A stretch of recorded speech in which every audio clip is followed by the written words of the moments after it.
Hello, my name is Lori Van, and today I will be going over the 7 tips that are mentioned in The Highly Effective Teacher by Jeff Marshall.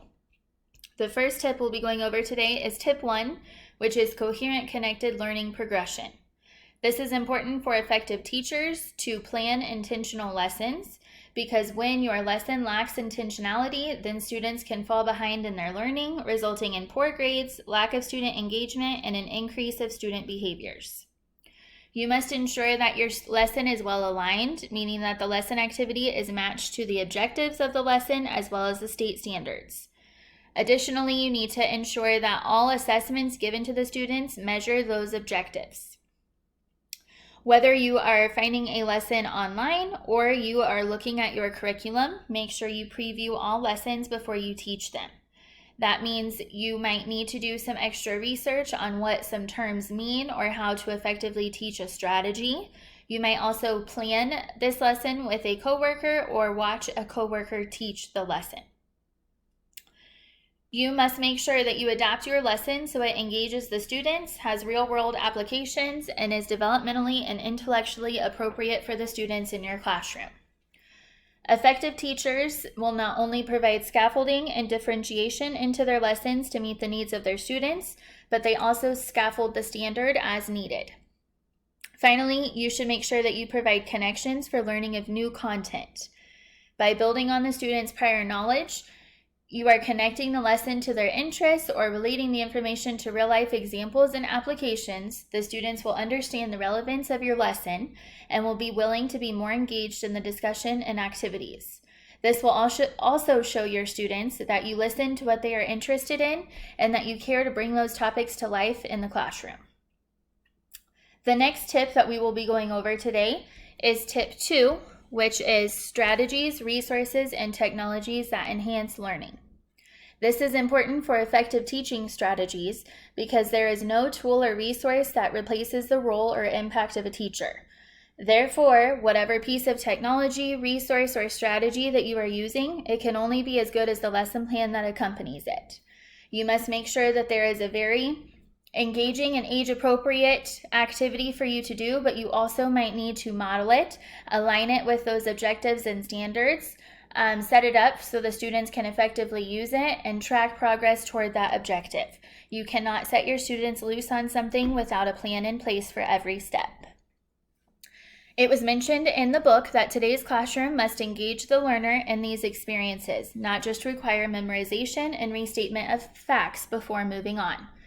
While there are still going to be some skills like multiplication facts that the students have to memorize, we need to make sure that those different topics that the students can use their curiosity and use their research skills to find the answers to, that we are allowing them to do so. Something else that we need to make sure to do as effective teachers is allow students to engage in activities and material that is interesting to them. One way to do this is by creating a student-centered environment where the students are collaborating with one another on topics that are of interest to them, and then allowing them to teach others. When you integrate technology, don't allow it to be something that the students do to pass the time or to free you up to do other things. Technology should be used so it is inquiry-based and student-centered. Align all technology activities with the standards and targets, and make sure that you provide the ongoing modeling and feedback. Hold students responsible for their own learning. This will mean that they are doing their own research and engaging in their own activities that are still aligned to those standards, which will then free you up to provide differentiation, to give students feedback, or to work in small groups. The next tip that we will be going over today is tip 3, which is safe, respectful, well-organized learning environment. This is important for effective teachers because without a well-running classroom that has the routines and procedures in place, the students will not be able to effectively learn. An effective teacher must guide the interactions in the classroom in safe, respectful, and collaborative ways while moving instruction forward with a fluidity that maximizes time spent on learning and minimizes non-instructional routines, procedures, and transitions. This means that you must start your routine and procedures expectations on day 1. Do not make any assumptions in what your students know. If they are expected to do something, you need to explicitly teach it. This might mean that they need a new glue stick or a new pair of scissors, so you need to teach them how to ask for it, how to get it, how to return to their seat with it, and what to do when they are finished. When you teach these expectations and procedures, starting on day 1, the students won't have to interrupt your instructional time to ask what to do or how to do it. You also won't have to spend your instructional time teaching and reteaching and practicing those expectations. Another point mentioned in this tip is that you must make sure to build relationships. This is because if a teacher does not gain the respect of the students in the classroom, then the students will not follow the expectations of the teacher and do what is asked of them. While building relationships with students won't eliminate all misbehavior in your classroom, it is vital for a positive, safe, respectful learning environment. Furthermore, what sets effective teachers apart is how they have their students engage in their learning, deeply interact with the content, and most importantly, respectfully disagree with others' ideas, not the other people in the classroom. The next tip that we will be going over is tip 4, which is challenging rigorous learning experiences.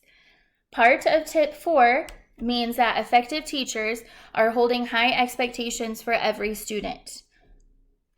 Oftentimes, teachers see that students don't have a specific skill, so they scaffold the assignment and have the students do a fill-in-the-blank worksheet. While the students might be able to complete the worksheet now that it is scaffolded for them, it is not a rigorous enough assignment for the students to fully understand the skill. This is why you must hold those high expectations for every student and don't just expect them to get there, but also help them get there. When you scaffold something for a student, that does not mean that you are changing the expectation. That means that you are helping them reach that same expectation, but it just might be in a different way with some different supports in place. In order to help those students reach those high expectations, you must remember to be persistent, provide support, and believe in your students. Do not tolerate quitting. In many classrooms, students believe it is easier to not complete their work incorrectly, not come to class, and to ultimately fail.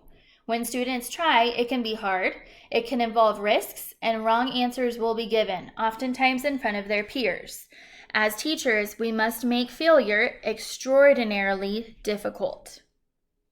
That means that as an effective teacher, you must go the extra mile to get to know your students, incorporate their interests into the lessons, and provide feedback on assignments. Teachers must show students that they can do the work and that they won't give up on them while the students are trying and making those mistakes. One thing that you can do with your students is set goals with them. Set them as attainable goals that they can reach, and also show students how you set your own goals and how you reach them. Don't be afraid to fail in front of your students. This will show them that failure is okay and that it is common. Finally, you should allow students to buy into the assignment, which will allow them to put forth more effort to achieve that success. Since the assignment or lesson will interest that student, they will put forth more effort so they won't let themselves down. Eventually, they will have the unrelenting desire to persevere through a hard assignment, to not just complete it, but complete it accurately, to prove to the teacher, their classmates, and themselves that they can do it. Ultimately, a climate that fosters student input and interest will be a safe environment for the students and help them gain the confidence to take risks. The next tip that we will be talking about today is tip 5, which is interactive, thoughtful learning. This is important for effective teachers because you need to understand that all students have different personalities. Each student will feel comfortable sharing answers and collaborating with peers in different ways.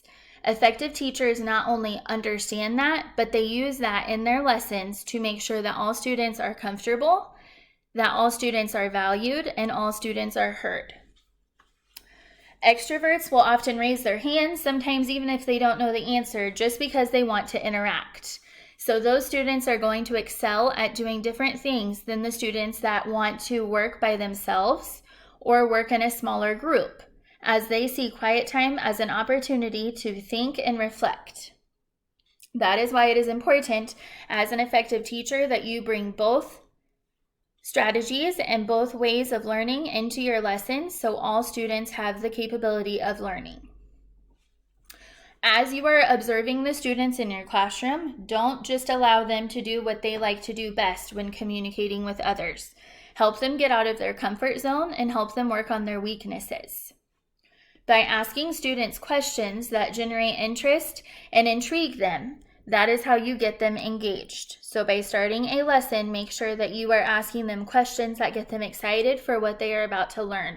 Let them be curious and come up with different ways of doing something rather than always making it what the teacher says or what the teacher does. Allow the students to have a say and be curious and want to find the answer themselves. When a classroom is fueled by inquiry, the students will be hungry and will want to feed their mind and heart with new knowledge.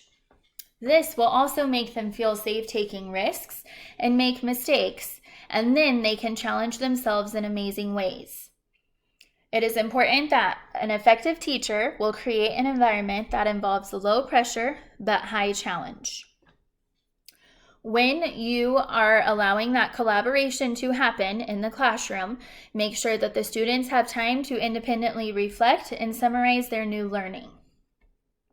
Some students might relate to a topic in a way another student does not, so that collaboration is very important. But if they don't have the time on their own afterwards to sum up their new learning and to make those connections on their own, then they are less likely to remember it. The next tip that we will be discussing is tip 6, which is creative problem-solving culture. This is important for an effective teacher to use this tip in the classroom, so that way the students are provided with opportunities to research and problem solve independently or collaboratively.